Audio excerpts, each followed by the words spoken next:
And welcome back, everyone. We are tracking a potentially devastating strike involving dock workers that threatens to impact dozens of ports across the country, like the one you see in Tampa, Florida, right here behind me. The union president is warning a sleeping giant is ready to roar October 1st if a new contract is not in place. The contract ends on Monday at midnight, and the strike could then begin October 1st. Now, that contract covers, 3 dozen East and Gulf Coast ports, including 6 of the busiest in the U.S. They handle over 13 million containers a year. A strike would simply be devastating, with the holiday season just around the corner for both businesses and also for families trying to buy some gifts.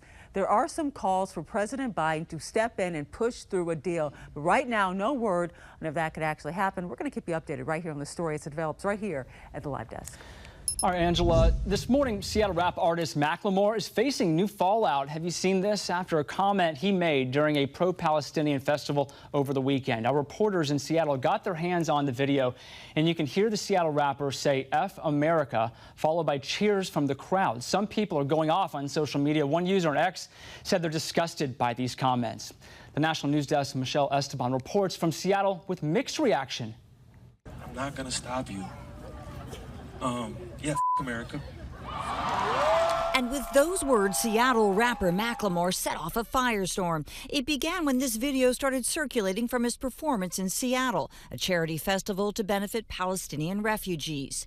I'm not really surprised by it. I'm disgusted by it. When he said F America, to me, it's more of a stance of we don't like what's being done to innocent children and civilians, and we want to change that. Brooklyn Weekly was there. She said she would never say that, but appreciates Macklemore's support. Macklemore told the Seattle crowd he didn't know anything about the Middle East conflict until the October 7th attack. It's a genocide, absolutely, and it has been since 1948. Don't get it twisted. He's been vocal about the war in Gaza, slamming America for not taking a stronger stance and acting. Hamas is a terror organization, and he did say that he got educated about October 7th, but nowhere does he mention that over 1,200 people were murdered. It's not just a Palestine-Israeli conflict. It's everyone.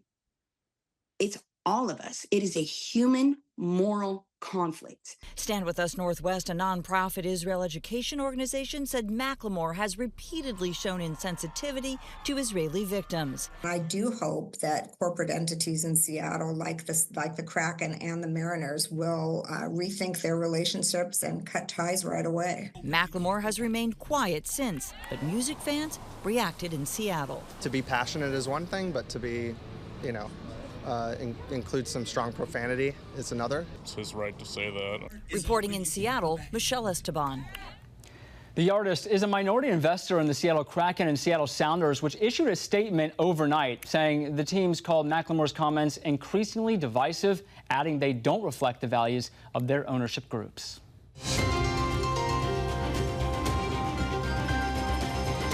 A U.S. Border Patrol chief is calling out really a horrifying discovery of a drugged minor along with human traffickers in possession of other legal documents, as well as disturbing information unveiled by an ex-Border Patrol chief as he testified about how the Biden-Harris administration handled the border crisis. Joining us now to discuss this and so much more is Mark Morgan, the former acting commissioner of Customs and Border Protection and also a visiting fellow at the Heritage Foundation. It's always good to talk to you, Mark.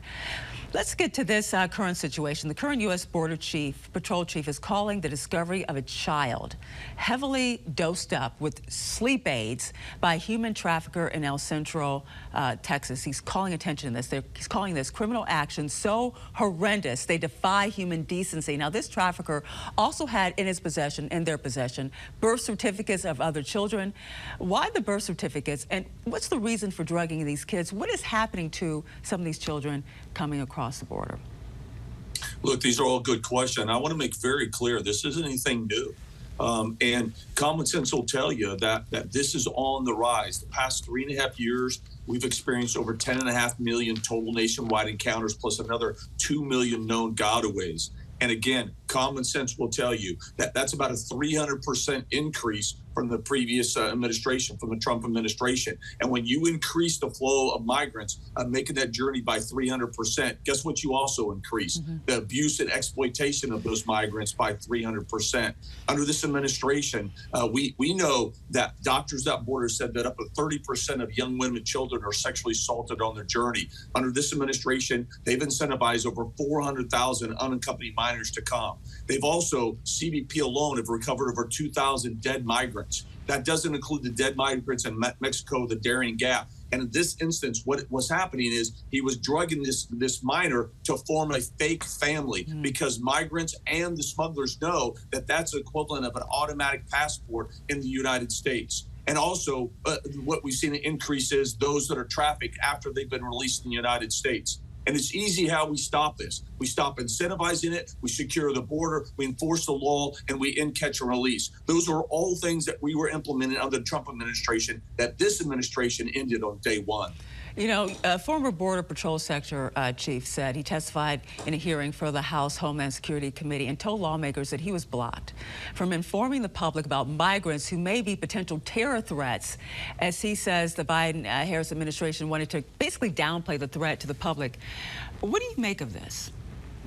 It fits right into their narrative that they've been telling American people. Remember, from day one, we heard from the secretary of DHS, Secretary Mayorkas, from the White House press secretary to Vice President Harris and President Biden. What did we hear? Month after month, year after year, that there wasn't a crisis. There was nothing to see here, that the borders were secure. Even though we could see the chaos and lawlessness unfolding with our own eyes, we are lied to by this administration over and over again. Former chief of the National Border Patrol, Rodney Scott, who was forced out just a few months after the Biden-Harris administration took over, has said multiple times in the past 3.5 years that from day one, the border security experts were kept out of the room, and that decisions, critical decisions, were now being made by political appointees. And look, to go along with our theme of our first question, when was the last time you heard this administration talk about the dead migrants they've recovered, or the number of those minors that have been thrust into a life of trafficking, or the number of migrants that we know are being victimized and abused and raped on a regular basis? We don't hear anything from the administration because it doesn't fit into their narrative. One thing we have noticed is what's happening in some of these cities, some of these sanctuary cities. San Francisco, for example, a sanctuary city, is now deporting migrants, apparently. Found this very interesting, tied to drug busts after record-breaking fentanyl deaths, according to some of the reports that we've been seeing. What was the breaking point for San Francisco, and are you kind of surprised a sanctuary city is doing this? Well, I'm not sure that they're at a breaking point, and let's be cautious about giving them too much credit right now. I think what they're doing now, first of all, San Francisco is not deporting anybody. What they're doing is they're actually coordinating with the ICE, but on a very narrow perspective, as they become the poster child of the fentanyl epidemic in this country, and they have hundreds of citizens dying on a regular basis. What they've said now is those connected with fentanyl distribution, we're going to coordinate with ICE and hand them over so they can be removed. But at the same breath, the elected officials are still saying and sounding alarm that they're proud and they're going to maintain their sanctuary city status. So what that means is if you're an illegal alien and you commit other crimes, burglary from a motor vehicle, theft, DUI, the list goes on and on. You could commit a whole host of other crimes, and the sanctuary city status is still going to apply, and they're not going to cooperate with ICE, and they're going to continue to release you into the city. So I think we need to hold off before we give them too much credit. But we're seeing other cities like New York saying, hey, they're starting to question their sanctuary city because they think that no longer can they deny the chaos and lawlessness and the impact of these cities because of our open borders. Well, former Acting Commissioner of Customs and Border Protection and visiting fellow at the Heritage Foundation, Mark Morgan, good talking to you. You too. All right, coming up next, still ahead this morning, the governor of New York calling a mosquito-borne illness an imminent threat to the people who live there. After the first reported death, we'll tell you what the state is doing to stop it, coming up in less than 2 minutes.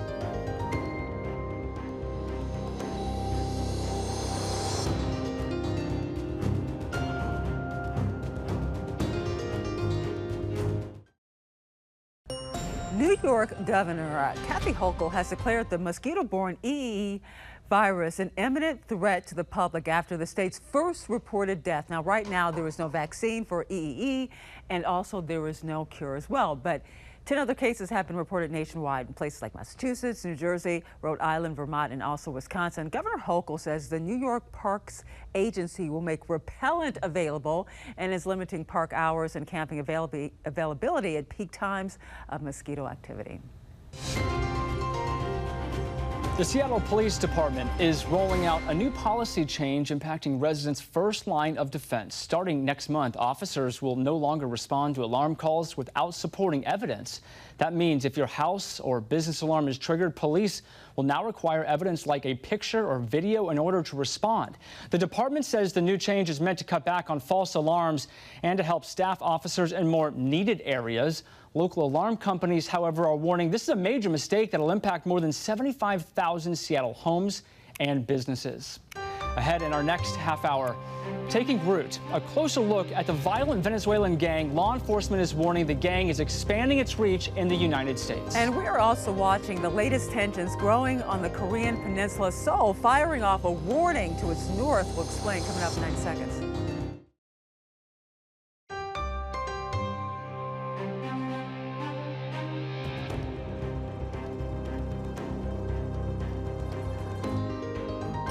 A live look this morning over Seoul, South Korea, as military leaders there warn that there could be escalations in the region following a resurgence of balloons that they're sending filled with trash being sent over the shared border with North Korea. South Korean officials say so far there have not been any casualties related to the balloons, but if there are, the military is prepared to act. Several fires have been reported in metropolitan areas believed to be caused by heat timers that were attached to the balloons. According to a spokesperson for the South Korean Joint Chiefs of Staff, so far this year, North Korea launched a total of 5,500 trash balloons, and South Korea 22 times between May 28th to September 23rd. 120 of them were launched just on Sunday and Monday alone. Well, that's our time for this hour of the National News Desk. Now here's a look at America's news and weather where you live.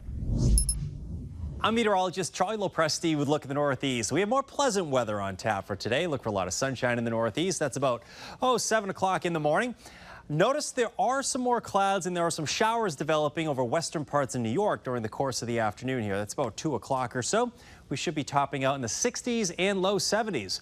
There's a chance for a few showers on Wednesday. Expect a lot of clouds midweek. Any steady rainfall should hold off until Thursday. I'm Chief Meteorologist Gerard Jabali. Here's a look at the Mid-Atlantic region. More clouds and dreary conditions for your Tuesday. We'll see some patchy areas of light showers or drizzle to start. Later in the afternoon, we could see some heavier bands of rainfall. And once again on your Wednesday, still cloudy with rainfall more likely. Temperatures will be stepping upward through the next couple of days as well. Highs will be in the upper 60s, maybe the low 70s on Tuesday afternoon, but we should be a few degrees warmer with everyone in the 70s by Wednesday.